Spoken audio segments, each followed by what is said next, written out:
Ahora sí. Voy a ir dejando espacios para que podamos hablar en español y en inglés. Entonces, a lo mejor a veces es un poquito tedioso, pero aguanten un poquito con nosotros porque queremos hablar en los dos idiomas. Okay, so this is Roberto Solis, and he is introducing himself. My name is Nathan Ralston, and we will be guiding the initial part of this discussion. Roberto will be speaking in Spanish. I'll be translating in English. We'll go back and forth, which may be a bit tedious. However, we do ask for your patience as we work through this together. Both of us serve as servants within the church in Saltillo, Mexico, and it's nice to be with you all today. Solo como referencia, Saltillo está a alrededor de 3 horas de Texas, cerca de Laredo, Texas, como a 3 horas de Laredo. Estamos en la parte norte de México. Y eso es importante porque lo que vamos a hablar hoy se refiere más bien a nuestra experiencia y nuestra percepción en esta región del país. Just as a point of reference, Saltillo is located about 3 hours south of the border with the United States and Texas, so Mexico and Texas, and so this is a somewhat significant fact because it does influence our perception of the experience because we're located in the northern region of Mexico, which is distinct from other regions within Mexico. And so just as an observation that we'd like to share here at the beginning. Y solo quería explicarles un poquito lo que vamos a hacer hoy. Vamos a platicar, Nathan y yo, sobre un tema en particular que hemos estado pues discerniendo juntos. Y después de platicar con ustedes, vamos a plantear unas preguntas y quisiéramos dividirnos en dos grupos para facilidad, en dos grupos. Un grupo en inglés va a hablar en inglés y otro grupo hablará en español solamente. Entonces, si más personas se unen, pues lo vamos a repetir, pero me gustaría que en sus nombres, aquí en Zoom, en el nombre de ustedes, pusieran español o inglés junto con su nombre, para que a la hora que hagamos los grupos pequeños, sepamos en qué grupo ponerlos. Okay, so I'm going to paraphrase right. because Roberto is using quite a bit of time for translating. So this is the paraphrase. Basically, throughout the presentation, one of us will be speaking in English, the other will be speaking in Spanish. And then after this initial presentation, we'd like to organize ourselves into two groups. One of the groups will be speaking Spanish, the other group will be speaking English.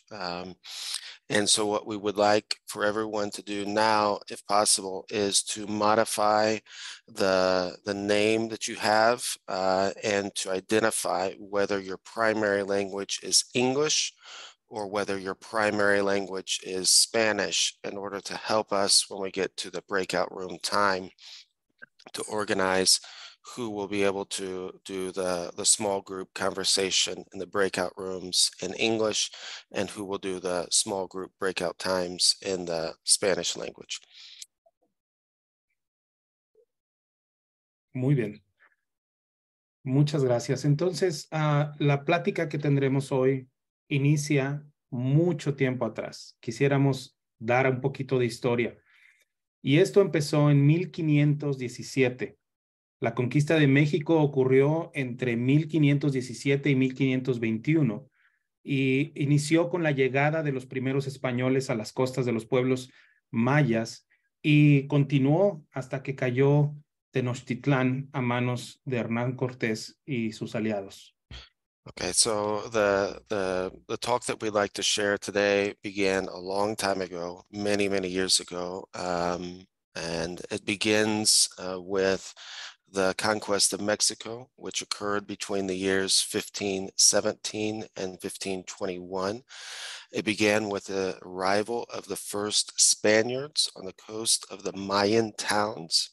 and did not stop until the fall of Tenochtitlan at the hands of Hernán Cortés and his allies. Después de que los españoles conquistaron México Tenochtitlan, Cortés envió una carta al rey para que le enviara frailes para enseñar el cristianismo a los indígenas. Los frailes enviados de España tendrían la misión de evangelizar y educar prácticas, o erradicar más bien, erradicar prácticas religiosas de los nativos, de las personas que vivían en México.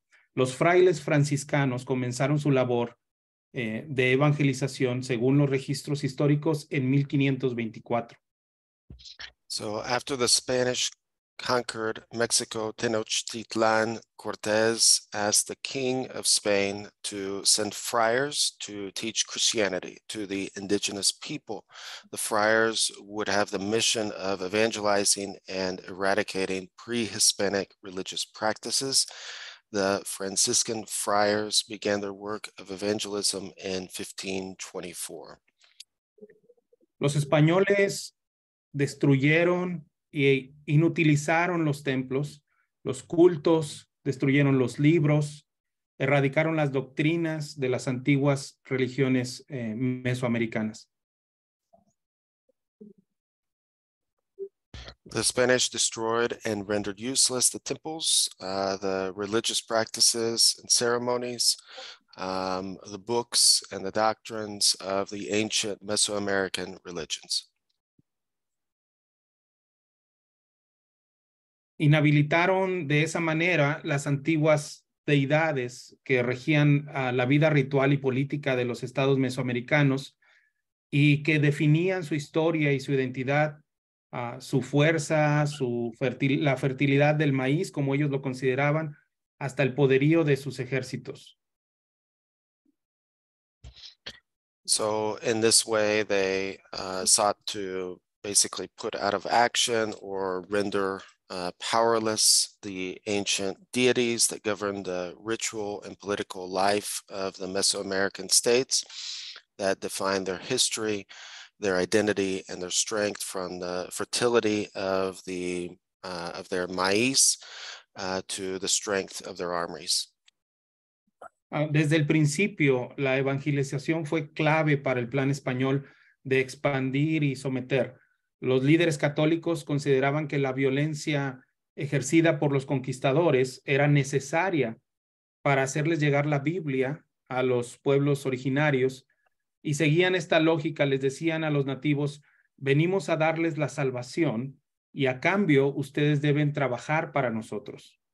From the beginning, evangelization was key to the Spanish plan of expansion and submission. The Catholic leaders considered that the violence exerted by the conquerors was necessary to get the Bible to the original peoples, and following this logic, they told the natives, "We have come to give you salvation. In exchange, you must now work for us."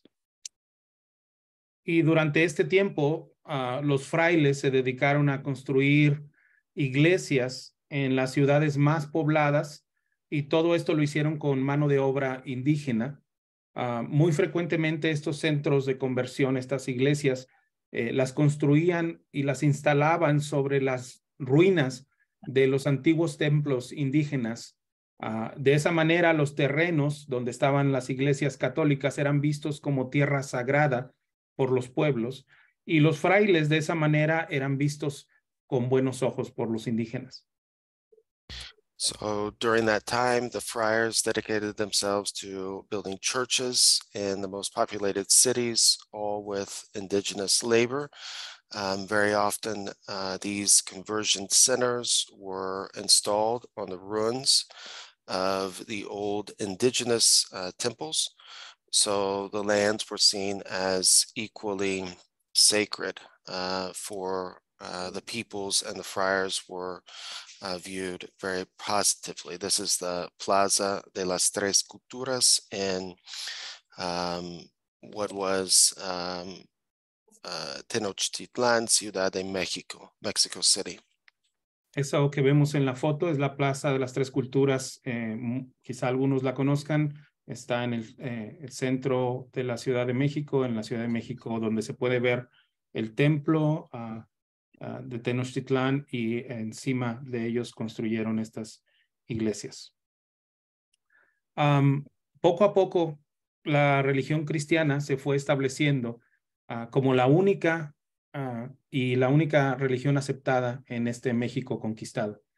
So little by little, the Christian religion established itself as the only one accepted in conquered Mexico. Just a quick little observation: if you look at the color of the building of the cathedral, it's used with the same building material, the same color or type of block that was used for the base of the temple, to communicate this point. Sí, podríamos ver que utilizaron los mismos materiales para construir la iglesia católica que se habían utilizado para construir el templo prehispánico. Sin embargo, es importante notar que durante el proceso de conversión, mientras estaban convirtiendo al cristianismo a los nativos, se generó algo que llamamos sincretismo religioso. Y este sincretismo religioso fue muy profundo. La cultura mexicana nativa y la cultura católica europea formaron una nueva particular religión diferente a la original, diferente a la religión original europea.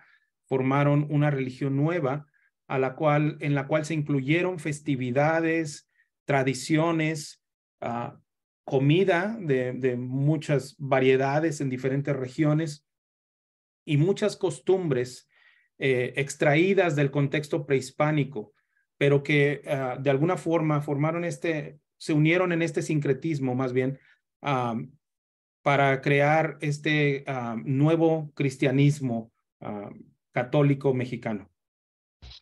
Okay, however, it is important to note that during the conversion process, a deep religious syncretism was generated. The native Mexican culture and the European Catholic culture formed a new, unique religion, which included festivals, traditions, food, and customs brought from the pre-Hispanic context, but modified by the Catholic Christianity.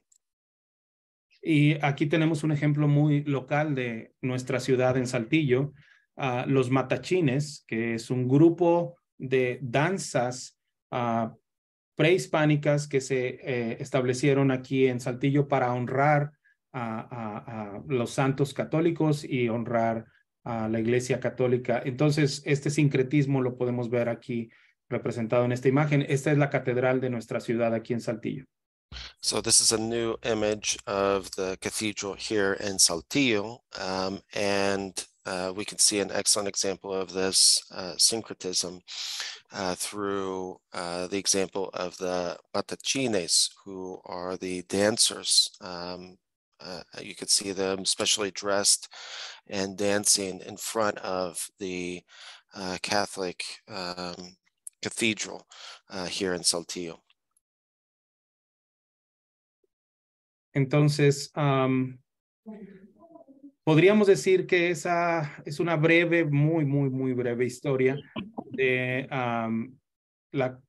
la conquista, lo que llamaríamos la primer conquista, pero platicando, Natán y yo estábamos comentando acerca de una segunda conquista que ocurrió aquí en el norte del país, y esa conquista ocurrió alrededor de los años 50, 1950, por ahí en el norte de México se experimentó la llegada de misioneros provenientes de Estados Unidos.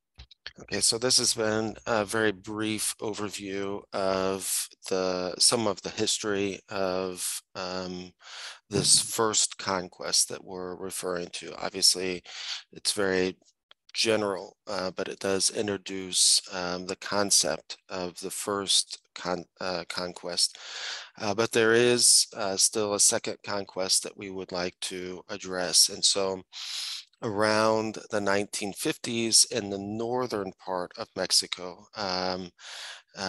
here we experienced the arrival of missionaries, specifically from Christian Church, Church of Christ, from the United States. And we'll now address the second conquest.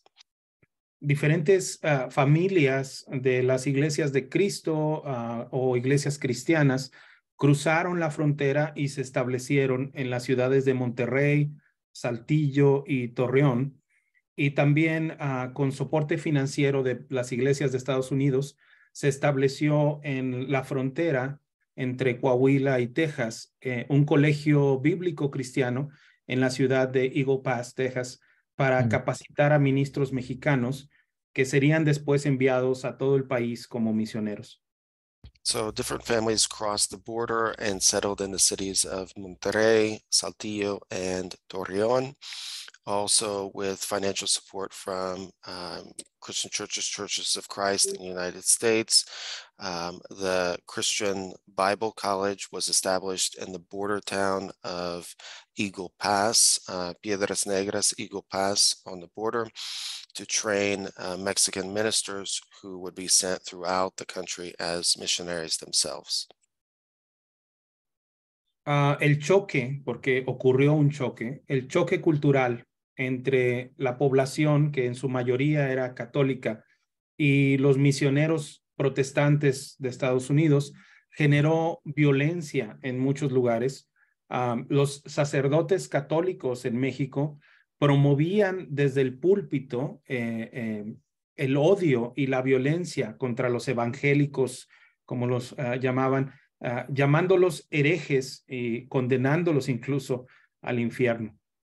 The cultural clash between the population, mostly Catholic, and Protestant missionaries generated violence in many places.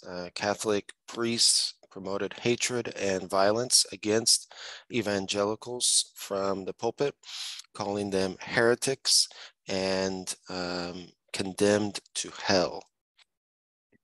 Pero de la misma manera, los misioneros estadounidenses llegados aquí a México predicaban que ser católico no significaba que fueras cristiano. Al contrario, ellos predicaban que ser católico significaba que tú estabas perdido y que lo único que podías esperar era ir al infierno. In the same way, the missionaries preached that being a Catholic did not mean that you were a Christian. On the contrary, being a Catholic means being lost and equally waiting for hell. Entonces, a pesar de esta fuerte resistencia, los misioneros lograron establecer múltiples iglesias alrededor del país y consideraban incluso que el rechazo y la violencia en su contra era una marca de que había santidad en su misión y de que su esfuerzo misionero estaba respaldado por el Espíritu de Cristo. Despite strong resistance, the missionaries managed to establish multiple churches throughout the country. They considered rejection and violence against them as a mark of holiness, and that their missionary effort was backed by the Spirit of Christ. Una de las enseñanzas más comunes y remarcadas en estas nuevas iglesias protestantes era la de defender la santidad y lo que ellos llamaban la buena doctrina. De forma tajante rechazaron las costumbres católicas como herejías y la adoración de imágenes como una señal de perdición, y el participar en las fiestas locales de la comunidad era una señal de estar perdidos en el mundo. One of the most common and highlighted teachings in these new Protestant churches was to defend holiness and good doctrine. They emphatically rejected Catholic customs as heresy, the worship of images as a sign of damnation, and participating in local festivals as a sign of being lost in the world. La característica principal de estos nuevos cristianos que asistían a las iglesias era la de ser un grupo de personas apartadas de toda la cultura y todas las tradiciones del pueblo mexicano, y se mantenían alejadas de cualquier influencia que pudiera corromper las enseñanzas de sus pastores. The main characteristic of these new Christians was to be a group of people separated from all the culture and traditions of the Mexican people, and to stay away from any influence that could corrupt the teachings of their pastors. Entonces, los misioneros tenían la tarea de conquistar a México para Cristo y eliminar la cultura católica predominante y así establecer lo que ellos llamaban un cristianismo verdadero. The missionaries were tasked with conquering Mexico for Christ, eliminating the predominant Catholic culture and establishing a new Christianity. Muchas otras denominaciones, aparte de las iglesias de Cristo o iglesias cristianas, se establecieron después en México y más o menos siguiendo el mismo patrón. Many other Christian denominations were established in Mexico following pretty much this same pattern. Los miembros de las iglesias cristianas, a través del tiempo, esto empezó en los años 50, pero a través del tiempo fueron desarrollando poco a poco también un sincretismo México evangélico en el cual los miembros de estas iglesias cristianas debían cumplir con ciertas condiciones y características para poder considerarse como verdaderos cristianos o verdaderos miembros de la iglesia. Era común pensar que solo aquellos que llevaban una vida verdaderamente santa podían considerarse como salvos. The members of the Christian churches, Churches of Christ, gradually developed a Mexican evangelical syncretism in which the members had to meet certain conditions and characteristics in order to be considered as true Christians or true members of the church. It was common to think that only those who led a truly holy life could be considered as saved. Y algunas características de esa vida santa que ellos intentaban llevar incluía algunas cosas como respetar siempre la sana doctrina o estar apartados del mundo o quizá un tipo específico de vestimenta, tenían que vestir de una particular manera y particularmente en esto de la vestimenta restringían la vestimenta de las mujeres. También entre estas características estaba el honrar a los pastores como representantes fieles del evangelio, también particularmente el rechazo a las tradiciones y la cultura mexicana, como la celebración de la Semana Santa, otras cosas como nunca escuchar música que no fuera música cristiana, jamás pensar en bailar, porque eso no era permitido, o incluso la celebración de tradiciones navideñas y todas las costumbres relacionadas con esas fiestas, como comidas especiales. Todo eso poco a poco se convirtió en algo prohibido o solo practicado por cristianos que eran considerados como débiles o de carácter dudoso. Characteristics of that holy life included always respecting sound doctrine, being separate from the world, a specific type of dress, particularly restricting women's dress, honoring pastors as faithful representatives of the gospel, and particularly the rejection of Mexican traditions and culture, like celebrating Holy Week or Easter, never listening to music that wasn't explicitly Christian music, never thinking about dancing, celebrating Christmas traditions and all the customs related to those dates, like special food, all of which became something prohibited or only practiced by weak Christians or those of dubious character. La iglesia entonces se redujo a ser un lugar en el que se calificaba a las personas en base a su desempeño. Ser miembro del cuerpo se refería más a cómo se desarrollaba la liturgia dominical de una forma que tenía que ser correcta, de acuerdo con la sana doctrina. Se refería más a eso que a una transformación. Se sobreenfatizó lo individual por encima de lo comunal. Las iglesias por lo general se convirtieron en silos aislados del vecindario que estaba alrededor de ellas. Los miembros de las iglesias debían hablar siempre en términos espirituales, recitando de memoria versículos de la Biblia en cada conversación que tenían, lo cual impedía una relación de familia entre los hermanos. The church was reduced to a place where people were evaluated on their performance. Being a member of the body referred more to how the Sunday liturgy was carried out correctly, according to sound doctrine, than to a transformation. The individual was overemphasized over the communal. The churches were often isolated, alone, cut off from the neighborhood around them. The members of the churches had to always speak in spiritual terms, reciting Bible verses from memory in each conversation, which prevented a family relationship among the brethren. Esta es una historia de lo que ocurrió desde 1950 con esta segunda conquista. Y ahora les voy a platicar un poquito acerca de la Iglesia de Cristo en la colonia El Salvador, porque nosotros aquí en la iglesia donde asistimos somos herederos de esta historia.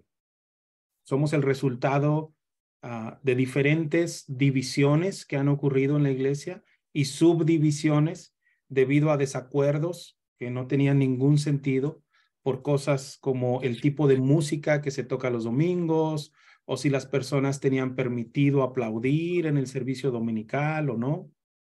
So this is another summary of what has occurred among the evangelical churches here in the northern part of Mexico in the context of the Second Conquest.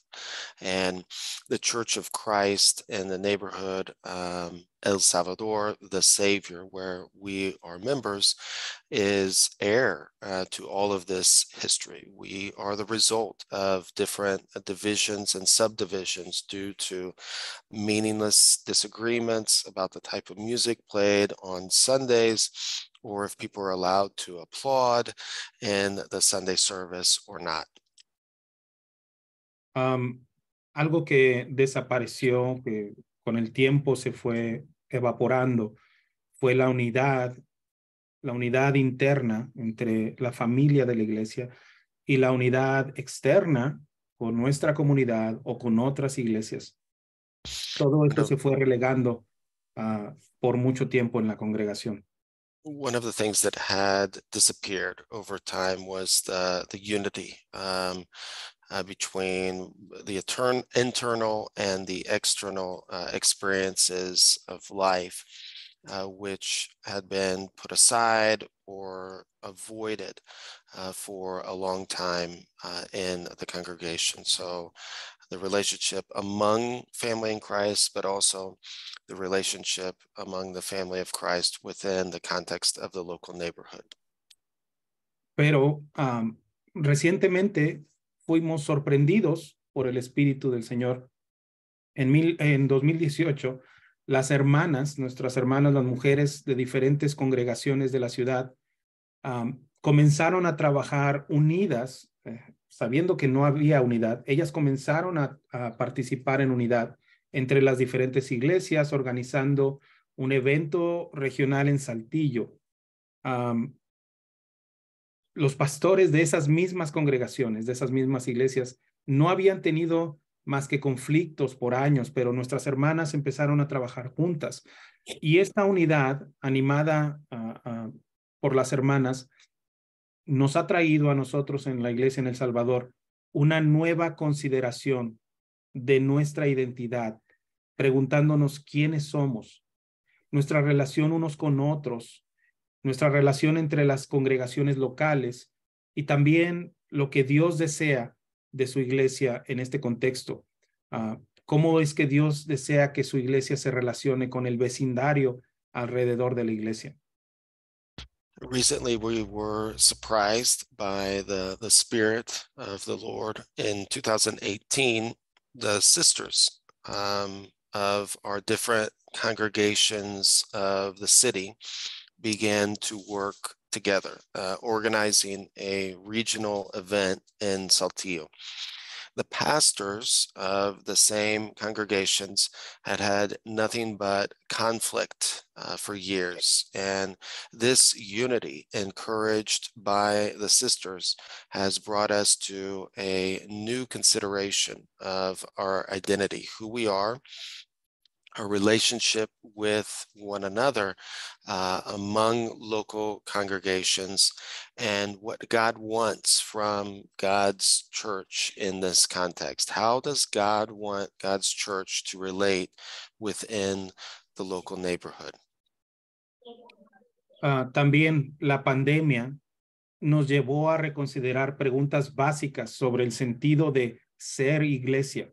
Hoy en día nos encontramos tratando de responder estas preguntas y cultivando amistades como esta en la que estamos ahora, que nos ayuden en este proceso, pero sabemos que el camino es largo. The pandemic led us to reconsider basic questions about the meaning of being church.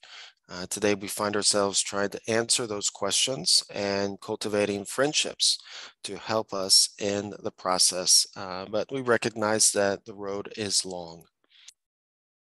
Si hacemos mentalmente un recorrido histórico de la Iglesia de Cristo en Saltillo, podríamos recordar que la iglesia, la liturgia del domingo por la mañana se caracterizaba en aquellos tiempos por un piano y una traducción del himnario que recibimos de los misioneros. Cantábamos los himnos del himnario. Después, a través del tiempo, algunos comenzaron a levantar las manos o a aplaudir, y también de esa manera empezaron a juzgar o a correr o dejar atrás a los que no hacían lo mismo. Luego en algunas congregaciones o en algunos lugares también vino el baile con panderetas o personas gritando aleluya, y hoy en día en la iglesia en El Salvador, si ustedes asisten un domingo, podrían ver que todos están sentados en un círculo discerniendo en el espíritu. Ahora queremos ser un lugar donde todos son animados y bienvenidos, pero reconocemos que generalmente son solo los líderes los que están teniendo esa conversación.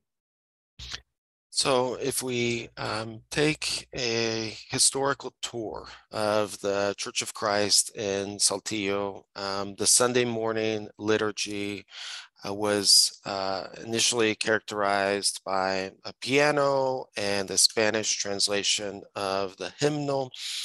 And then some began to raise their hands and applaud, judging, running, or leaving those who did not behind.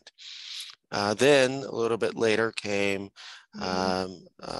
this expression of some dancing with tambourines and shouts of hallelujah. And today, if you visit the Church of Christ in the El Salvador neighborhood, you'll see that everyone does sit in a circle, discerning the Spirit. Now we want to be a place where everyone is encouraged and welcome, but it is usually just the leaders talking to each other in this process of discernment together. Una pregunta que viene a la mente es si todavía estamos operando dentro del mismo paradigma de mentalidad religiosa, el que fue heredado de los católicos y luego los protestantes, en el que la salvación, las reglas de lo que es bueno y lo malo, y una comprensión espiritualizada e individualista de la fe cristiana siguen operando. Y quizá que solo estamos agregando nuevos ejemplos en nuestras prácticas de hoy en día, pero aún seguiremos dentro de este mismo paradigma religioso. So one question that comes to mind is whether we are still operating within the same religious-minded paradigm that was inherited from Catholics and Protestants, in which salvation, the rules of right and wrong, and a spiritualized and individual is still operating, but now we are just plugging in new and better examples, but still within the same religious paradigm. Entonces, por ejemplo, en la iglesia en El Salvador nos sentamos en un círculo, la mesa de la Santa Cena, de la Cena del Señor, está en el centro. Los niños tienen su clase dentro de ese círculo en los domingos. Todos estamos invitados a tomar instrumentos musicales y compartir juntos las canciones de alabanza. So, for example, we sit in a circle. The table of the Lord's Supper is in the center of the circle. The children have their class within that circle. And we are all invited to take up musical instruments and share songs of praise together. Pero la mayoría dentro de la congregación aún preferiría las filas horizontales mirando hacia enfrente de la iglesia. La mayoría quiere una proclamación de la palabra de Dios de 45 minutos o más. Y todo eso solo ocurre los domingos por la mañana, lo cual sigue siendo nuestra principal y a veces único punto de contacto, igual que antes. But most within the congregation still prefer horizontal, forward-facing rows of seats. They still want a 45-minute proclamation of God's word. And all of that only happens on Sunday mornings, our main point and sometimes only point of contact, just like before. Nos preguntamos nosotros si estamos reorganizando sillas en la iglesia como parte del mismo paradigma religioso, como con la esperanza de que nos acerque a compartir fielmente la vida juntos como comunidad en Cristo, pero seguimos quizá perdiéndonos la conversión plena a la que Dios nos llama. Are we merely rearranging chairs as part of the same religious paradigm, hoping that it will bring us closer to faithfully sharing life together as a community in Christ, but still missing out on the full conversion to which God calls us to? Como ven, amigos, amigas, esta es una conversación que no tiene una conclusión específica, es más que nada para discernir juntos. Y tenemos unas preguntas que quizá nos puedan ayudar a continuar la plática, quizá en unos minutos con unos grupos pequeños. So as you can see, this is not an easy or quick process, but it is something that we are encouraged to join in discerning together. And so we'd like to share a few questions that hopefully we can talk through together in small groups for a few moments. Les pedimos que en su nombre escriban inglés o español para enviarnos por unos minutos a unos grupos pequeños y poder identificar a cuál grupo enviarlos. So we'd like to invite everyone once again to please share in your identity in the Zoom identity, whether your primary language is either English or Spanish, and so that we can organize into primarily Spanish-speaking or English-speaking small groups to talk through these following questions together before we come back together and share some of our insights. Estoy asignándolos en este momento. So some of the questions, Roberto, that we would like to share are, yes. Puedes compartirlas en inglés y ahorita las comparto en español. Okay, so some of the questions that we're working through and we'd like to invite everyone to also share and consider in are these. Are there other examples of how this may be happening beyond the Church of Christ in the El Salvador context? In our communities or congregations, do we have rules, explicit or implicit? Do we have a superior mentality in our relationship with others? A list of right, wrong, or in, out that we adopt or perhaps even impose among ourselves and in our relationships with others. Is the Church of Christ in the El Salvador neighborhood in Saltillo, Coahuila, the northern part of Mexico, alone in this?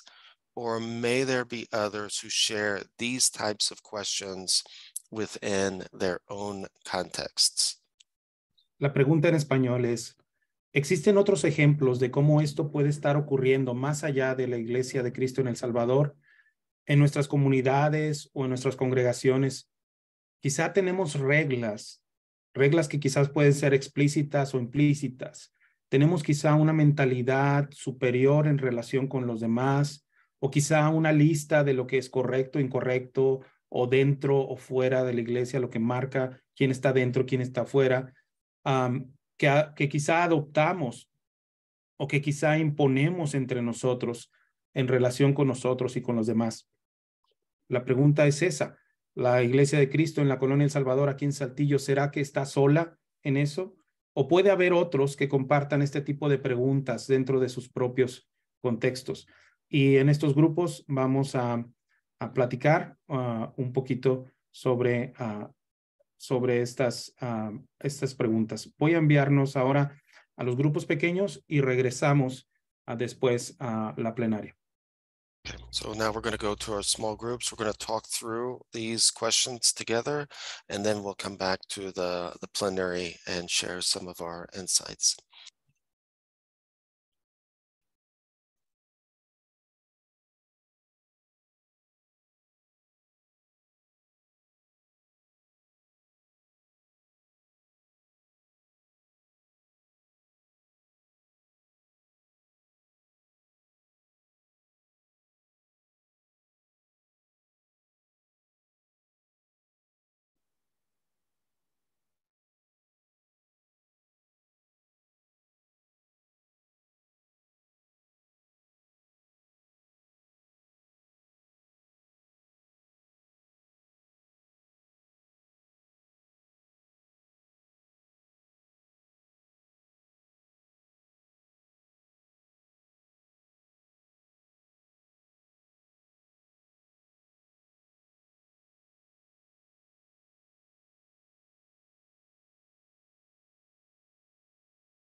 Oh, gosh.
Hola, Ruth.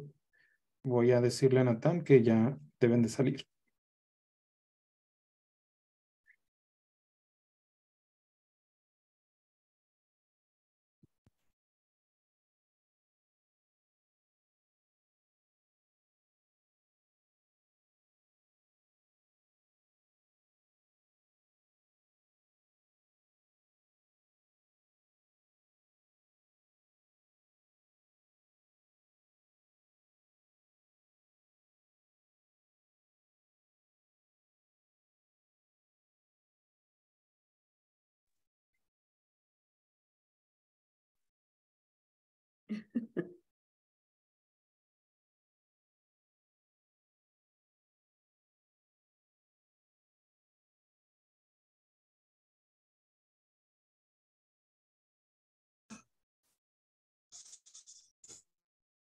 Ya, ya. Hola, gracias a todos. Ya estamos regresando todos de los grupos pequeños y solo dejar abierto por un minuto o dos. No sé si ya todos saben que podemos desconectarnos y si ya se acabó nuestro tiempo. Pero antes de terminar, quizá dejar el espacio para algún comentario de lo que platicamos en nuestros grupos pequeños. Okay, so welcome back, everyone. And we are able to leave at any time, but we would like to share perhaps a little bit before we conclude today's meeting. So perhaps someone would like to share from each group, and we could do our best to translate.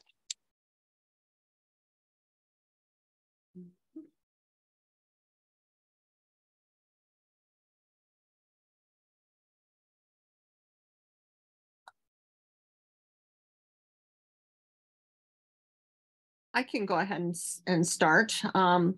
For those who don't know me, my name is Lyda Jackson, and I'm from Jesus People. Okay, so Lyda, perdón, Lyda Van. Roberto, ¿te gustaría traducir para Lyda? Okay. Claro, perdón. Lyda es de Jesus People en Chicago. Se está presentando ella. Okay.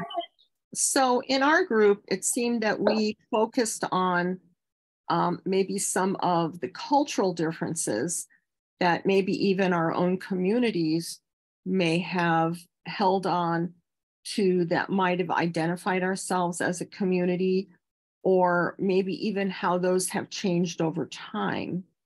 And I'll let you. En la plática hablaron sobre las diferencias culturales y cómo esas diferencias culturales quizás son algunas que han tomado como grupo en la comunidad que les ayuda a diferenciarse de los demás. And then we talked about really focusing on Jesus and the Spirit, and that is who our identity is. Y luego hablaron de volver y que nuestra identidad realmente está en identificarnos con Jesús y con el Espíritu, que es ahí donde se encuentra realmente nuestra identidad. Sometimes not only will these cultural identities and say rules or that identify our communities as such, and whether that's a good thing or a bad thing, it's up to the community to decide. But, sometimes those cultural things can even go outside of community, but even in things like Bible school or our different churches that we might identify with. And they could be holdovers. I'll let you go from there. Sí, entonces que quizá estas diferencias culturales que marcamos en nuestras comunidades pueden ser buenas o malas, pero a final de cuentas son diferencias o aspectos culturales que debemos discernir en cada una de estas comunidades independientemente. One thing I thought was really interesting is that one person in our group who had to leave early had read a story about a gentleman who was into agriculture and that, and he used to do a lot of protests for against Monsanto and the seeds and stuff like that. But now, instead of doing that, instead of using negative energy, he's translated that into positive energy, where he actually saves like seeds, like heirloom seeds and things that are not genetically modified, so that he can use that to make a difference. And so. Yeah, una persona en el grupo leyó una historia sobre esta compañía Monsanto que se dedica a semillas modificadas genéticamente para dar más producción, y cómo esta persona criticaba y protestaba continuamente en contra de esta empresa, pero identificó después que eso era una forma negativa de estar en contra y protestando, y que cambió su aproximación al asunto a una forma positiva, muy particularmente en este tema de las semillas, y empezó a hacer como que un banco de semillas no modificadas genéticamente. So I don't know if anyone else from our group wants to chime in there or add anything.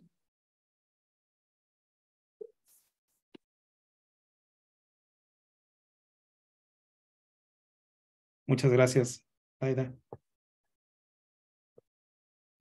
Sí, Juan. Quisiera comentar 3 aspectos. Uno, que se habló en la ponencia de la primera y la segunda conquista, y yo he empezado a observar que viene una tercera conquista, pero está más relacionado a la tecnología. Punto número 2, creo que el Espíritu Santo ahora nos está proponiendo un camino de regreso, pero no solo a la cruz, y no tampoco el regreso a la tumba vacía, sino el regreso al encuentro en el mar de Galilea, donde junta ahí a los apóstoles y los envía. Y punto número 3, este nuevo camino va a estar lleno de tensiones, pero me da tanto gusto, hermanos, que estamos juntos ahora nosotros, y como dice Mateo 28, 19 y 20, Él estará con nosotros todos los días hasta el fin del siglo.